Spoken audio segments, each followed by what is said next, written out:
తాకట్టులో ఉన్న బంగారాన్ని విడిపించి ఆ రోజున్న మార్కెట్ ధర కట్టి మిగిలిన డబ్బును మీకు అందిస్తుంది కొమ్మూరి గోల్డ్. చేస్తా కూడా ఎక్సర్సైజ్ చేస్తా కూడా బ్రీతింగ్ నార్మలైజ్ చేస్తుంది అది జాగింగ్ అనేది. ఇప్పుడు మనం ఒక కంటిన్యూస్గా ఒక 3 కిలోమీటర్స్ చేయగలిగాం అనుకోండి వితౌట్ స్టాప్, అంటే ఒక 10-15 మినిట్స్ ఉంటుంది ఒక టైం సెట్. అది దాటిన తర్వాత మనం ఎంత దూరం అయినా పరిగెత్తచ్చు. అప్పుడు అది మన ఓపికే, బ్రెత్లెస్నెస్ రాదు, ఆయాసంతో ఆగిపోం. ఓన్లీ ఏంటంటే నీరసంతో ఆగుతాం. సో నీరసం వచ్చేదాకా పరిగెత్తగలగాలి. సో అట్లీస్ట్ ఒక 1 అవర్ మీరు జాగ్ చేయగలిగారు అనుకోండి నాన్ స్టాప్ జాగింగ్. డయాబెటిక్ వాళ్ళు కూడా ఎవరికైనా కానీ జాగింగ్, స్కిప్పింగ్, సైక్లింగ్ ఇలాంటిది ఒక రిథమిక్ కార్డియాక్ ఎక్సర్సైజ్ చేసినప్పుడు మీరు జిమ్కి దానికన్నా this will help a lot. ఎందుకంటే జిమ్ ఎనరోబిక్ ఎక్సర్సైజెస్ ఇవి చేసినప్పుడు ఈ ఫ్యాట్ అంతా మళ్ళీ ప్రోటీన్ కింద మారి షిఫ్ట్ అవుతుంది place. It's not going out, లోపలికి వచ్చేస్తుంది. సో స్వెట్ అవుట్ అవ్వాలన్నమాట. స్వెట్తోనే ఫ్యాట్ అంతా కరిగిపోయి బయటకు వెళ్ళిపోవాలి, హీట్ జనరేట్ అయ్యి.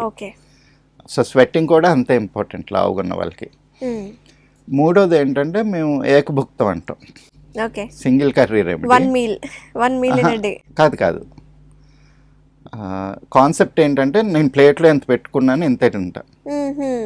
నా ఆకలి ఎంత ఉందో అంత అన్నం పెట్టుకుంటాను, ఒకటే కూరతో తింటాను. ఒక కూర ఒక పెరుగు, 2-3 డిషెస్ పెట్టుకున్నాం అనుకోండి, ఇదొక ముద్ద అదొక ముద్ద అదొక ముద్ద, మనకి తెలియకుండానే ఎక్కువ తినేస్తాం మనం. కాకపోతే ఒకటే కూర ఎంత రుచిగా ఉన్నా సరే మనకి ఆకలి తీరిన తర్వాత అది మొహం మొత్తేస్తుంది. ఆ టేస్ట్ మారకపోతే మనం తినలేం. సో ఇప్పుడు ఏంటి, చాలామంది డైటింగ్ చేసేవాళ్ళు డైటింగ్ చేసిన రోజులు బాగానే ఉంది, బట్ ఆపగానే ఇమీడియట్గా ఒక 1 వీక్లోనే మళ్ళీ 10 కిలోస్ పెరిగిపోయాను. కామన్ థింగ్స్ అన్నమాట, అందరి దగ్గర వింటూ ఉంటాం. ఎందుకంటే బాడీ ఒక ఇన్సెక్యూరిటీకి లోన్ అవుతుంది. ఇప్పుడు హైబర్నేటింగ్ బేర్స్ ఉంటాయి, వింటర్ వస్తున్నప్పుడు హైబర్నేట్ అవ్వాలని బాగా ఫుడ్ తీసుకొని బాడీ మాస్ పెంచుకుంటాయి, మళ్ళీ అలాగే చిక్కిపోతుంది. సో మన బ్రెయిన్, మన సబ్ కాన్షియస్ అదే మోడ్లోకి వెళ్ళిపోతుంది. నాకు తర్వాత ఫుడ్ దొరకదేమో, నేను దాచుకోవాలని చెప్పేసి ఒకేసారి వెయిట్ పుట్ ఆన్ అవుతుంది అనమాట. ఏది తిన్నా కానీ అది అబ్జర్వ్ చేసుకుంటుంది. అండ్ సో ఈ 3 పాటించుకోవాలండి. Single curry. మరి చెప్తుంటారు కదా సార్, మంచి ఒక సలాడ్ పెట్టుకోవాలి, ఒక లీఫీ వెజిటేబుల్, ఒక పచ్చడి, ఒక సాంబార్ లాగా అన్ని పెట్టుకొని అది చెప్తారు. అదేంటి, మనకి అరిగించుకునేంత పని ఉన్నప్పుడు. ఇంతకుముందు ఆ పద్ధతి ఎందుకు వచ్చింది? నాకు తెలిసి చాలా మంది, ఇప్పుడు మా అమ్మమ్మ వాళ్ళ ఊరే వెళ్ళాను అనుకోండి, పొద్దున్నే చద్దన్నం తినేసేవాళ్ళు. పిల్లలు ఉంటారేమో, పొద్దున్న 10ంటికో ఏమో వంట చేసేవాళ్ళు, వాళ్ళకి ఆకలేస్తుంది అని చెప్పి పొద్దున్నే చద్దన్నం తినేసి పొలంకి వెళ్ళిపోతే మళ్ళీ ఇంటికి వచ్చి అన్నం వండి ఇంత పచ్చడి ఇంత పెరుగు కలుపుకొని అందరికీ అక్కడ మేమే పెట్టేవాళ్ళం, మేము అదే తినేవాళ్ళం. సో మధ్యాహ్నం ఒకటి అయిపోయేది, సాయంత్రం రాగానే వండుకునేవాళ్ళు, లేకపోతే సాయంత్రం ఏవో స్నాక్స్ తినేవాళ్ళు. రాత్రికి మీరు చెప్తున్నట్టు పప్పు కానీ ఏది, అంత టైం ఎక్కడ ఉండేది ఎవరికైనా కానీ 4-5 ఐటమ్లు చేసుకొని. మన వైజాగ్ అటువైపు వెళ్తే ఒక చారును ఒక వేపుడు ఏదో ఒకటి ఉండేది అంతే. మెజారిటీ చారు అయితేనే బతికేవాళ్ళు. వీళ్ళంతా అనేది ఏంటంటే మీరు బాగా పనిచేసి బాగా కష్టపడి, సో మీకు ఆ తినే ఆహారం సరిపోవట్లేదు కాబట్టి దానికి టేస్ట్ యాడ్ చేసుకోవడానికి ఇవన్నీ పెట్టుకుంటే అప్పుడు ఇది అవుతుంది. See, the human body is built to walk at least 14 to 20 kilometers in a day. మనం హార్డ్లీ ఒక 2 kilometers కూడా నడవట్లేదు. We are supposed to lift at least 50 to 100 kilos weight. 20 kilos water can మోయడానికే కష్టమైపోతుంది. లేడీస్ ఎంత పని చేసేవాళ్ళు ఇంతకుముందు. So మీకు ఆ పని ఉన్నప్పుడు ఆ ఆహారం సరిపోతుంది. ఇప్పుడు ఏంటంటే వెరైటీ కూడా పెరిగిపోయింది. కనీసం రుచి చూడడానికన్నా ఇప్పుడు ఏదో ఇంటి దగ్గరికి వెళ్తే ఎవరో స్వీట్లు తెచ్చి పడేస్తున్నారు, రుచి చూడడానికి ఒకటి తింటారు. ఒక ఫ్రూట్ ఏదో ఉంటుందా, ఫ్రూట్ హెల్దీ అని చెప్పి ఫ్రూట్ తింటున్నారు, అన్నం తినాలి టైంకి. అండ్ బోల్డ్ చాయిస్ ఉంది మీకు. ఇప్పుడు డైట్ చేద్దాం అనుకుంటారు, చాయిసెస్ ఎక్కువ ఉన్నాయి, ఒకదాని తర్వాత వేస్తూనే ఉంటారు. హైదరాబాద్లో రోజు ఒక కొత్త డిష్ ట్రై చేసినా కానీ 4 రోజులు అయిపోయినా మీకు ఇంకా బోల్డ్ మిగిలిపోతాయి. So there is no dearth for food అన్నమాట. సో మెయిన్గా వీళ్ళు ఫోకస్ చేయాల్సింది ఏంటండి, ఫ్యాట్ మెటబాలిజం. సో మనకి వాత పిత్త కఫ తత్వాలు ఉంటాయి. మన తత్వం బట్టి మన శరీరాన్ని, ఇప్పుడు నాది ఉందనుకోండి వాత తత్వం, అంటే నేను సన్నగానే ఉంటాను.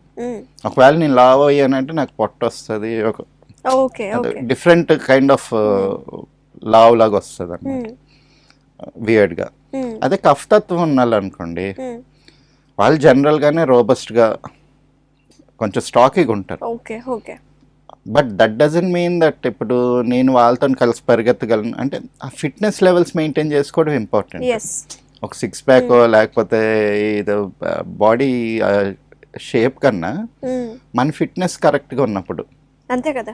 కఫ్ తత్వం ఉన్న వాళ్ళు జాగ్రత్తగా ఉండాలి, ఎందుకంటే వాళ్ళ శరీరం ఎక్కువ ఫ్యాట్ని అబ్జార్బ్ చేసుకొని ఎక్కువ స్టాకీగా తయారవడానికి ట్రై చేస్తారు, బల్కీగా అయిపోతారు. సో అలాంటి వాళ్ళు ఏంటంటే వాళ్ళ డైట్ని కంట్రోల్ చేసుకోవాల్సి ఉంటుంది. అండ్ వాళ్ళకి అది అది వాళ్ళకి ఆ టెండెన్సీ ఉంటుంది ఫుడ్ గురించి ఆలోచించడం. ఇది తగ్గాలనుకుంటే మోస్ట్ ఇంపార్టెంట్ టెక్నిక్ ఇది. ఫుడ్ గురించి మనకి మైండ్లో ఆలోచన రాలేదనుకోండి, ఆటోమేటిక్గా సన్నగా అయిపోతారు. అంటే అక్కడ ఏదో స్వీట్ పడి ఉంది, ఎవరు అదిగో ఉంది తీసుకో అనేంత వరకు మనకి అది అనిపించకూడదు. పిత్త శరీరం వాళ్ళు ఎలా ఉంటారు? వాళ్ళకి ఏంటంటే కొంచెం పైత్యం అంటాం కదా, మీడియం బాడీ ఫ్రేమ్ ఉంటుంది. బట్ వాళ్ళకి ఏంటంటే ఇండైజెషన్ ప్రాబ్లమ్స్తోని వీటితో సఫర్ అవుతుంటారు, ఎసిడిటీ రావడం ఇదంతా ఎక్కువ ఉంటుంది అన్నమాట. బట్ వాళ్ళు ఏంటంటే ఒక మీడియం కైండ్ ఆఫ్ పర్సనాలిటీ. వీళ్ళు కావాలంటే సన్న అవుతారు, అట్లా అవుతుంటారు. వీళ్ళకి మీరు కొంతమందిని చూస్తారు ట్రాన్స్ఫర్మేషన్ ఫేజెస్లో ఉంటారు. కాకపోతే కఫ్ తత్వం ఉన్న లావ్ అయ్యారు అంటే వాళ్ళు తగ్గడానికి కొంచెం ఎఫర్ట్ పెట్టాల్సి ఉంటుంది. ఈ పిత్తతత్వం ఉన్న వాళ్ళకన్నా వీళ్ళు ఎక్కువ ఎఫర్ట్ పెట్టాలి. వీళ్ళు ఫస్ట్ ఆఫ్ ఆల్ అందుకే ఏంటంటే ఆ లావ్ అయ్యే టెండెన్సీని మజిల్ మాస్ కింద కన్వర్ట్ చేసుకోవాలి. ఇప్పుడు మనకి పాత కుస్తీలు పట్టే వాళ్ళు ఉండేవాళ్ళు, వాళ్ళు స్టాకీగానే ఉండరు, లావుగా ఉండేవాళ్ళు. బట్ దట్ వాజ్ మాస్ అన్నమాట, muscle rather than just fat. So fat మనకి డిస్ట్రిబ్యూషన్ కూడా ఇంపార్టెంట్ ఎక్కడెక్కడ.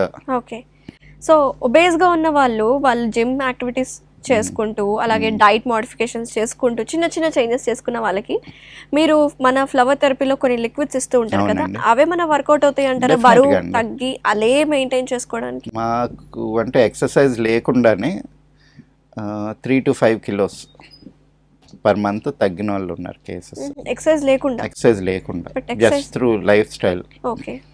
అంటే వాళ్ళ డైట్లో చేంజెస్ చేసుకొని, అంటే డైటింగ్ చెప్పం మేము, ఏవి తినొచ్చు ఏం తినకూడదో చెప్తాం. అండ్ ఒకటి ఏంటంటే ఓన్లీ 3 meals a day, మధ్యలో ఇంకేమీ ముట్టుకోకూడదు. ఏదైనా తినాలనిపించినా మంచినీళ్ళు తాగి ఊరుకోవాలి. కానీ ఎంత వెయిట్ తగ్గుతారు సార్? అదే డిపెండ్స్ అండి. ఇప్పుడు నా స్టాండర్డ్ వెయిట్ 65 or 70 ఉందనుకోండి, అంతకన్నా నేను తగ్గితే అది నాకు రోగం అవుతుంది. సో ఇప్పుడు 90 kilos పర్సన్ ఉంటే వాళ్ళు they can come down to 75 అట్లా ఉంటుంది. కొంతమంది మరీ 120 అట్లా ఉంటారు. వాళ్ళకి కొంచెం కష్టం, ఎందుకంటే వాళ్ళ మూమెంట్ ఉండదు. మా మెడిసిన్ ఏ యాంగిల్లో పనిచేస్తుంది అంటే మన డైజెషన్ ఏదైతే ఉందో ఒకటే స్టెప్ కాదు, 7 steps ఉంటాయి. అంటే మనం తిన్న ఆహారం పొట్ట దగ్గర అరుగుతుంది, అది ఇంపార్టెంట్ ఫేజ్.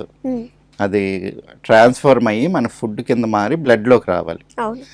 ఆ బ్లడ్ దగ్గర నుంచి మళ్ళీ చేంజెస్ ఉంటాయి కదా, ఆ బ్లడ్ నుంచి ఫ్యాట్ మెటబాలిజం ఉంటుంది, లింఫ్ నుంచి అక్కడ స్టోర్ అవుతుంది. మళ్ళీ ఏంటి మజిల్ కింద మారి బోన్ కింద మారి బోన్ మ్యారో దగ్గర మారినప్పుడు అది నర్వస్ సిస్టమ్ మళ్ళీ ఫ్యాట్ కింద ట్రాన్స్ఫార్మ్ అవుతుంది.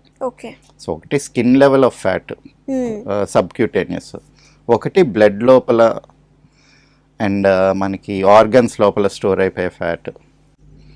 సో వీటినన్నిటిని ఆ ఫ్యాట్ మెటబాలిజంని కంట్రోల్ చేయడానికి మెడిసిన్ తయారు చేసాం. సో ఇప్పుడు ఆ ఫ్యాట్లో అనవసరంగా ఎక్కువ ఫ్యాట్ కన్వర్ట్ అవుతుంది అనుకోండి, అది తగ్గించేసాం అనుకోండి, సో మీకు ఆ ఫ్యాట్ డిపాజిట్స్ అవ్వవు కదా, ఎక్స్ట్రా ఫ్యాట్ యాడ్ అవ్వదు, ఉన్నదాన్ని మనం తగ్గించుకుంటే సరిపోతుంది అనమాట. Nice sir, thank you so much. Next time వచ్చినప్పుడు మీరు డెఫినెట్గా మా వాళ్ళకి లిక్విడ్స్ చూపించండి.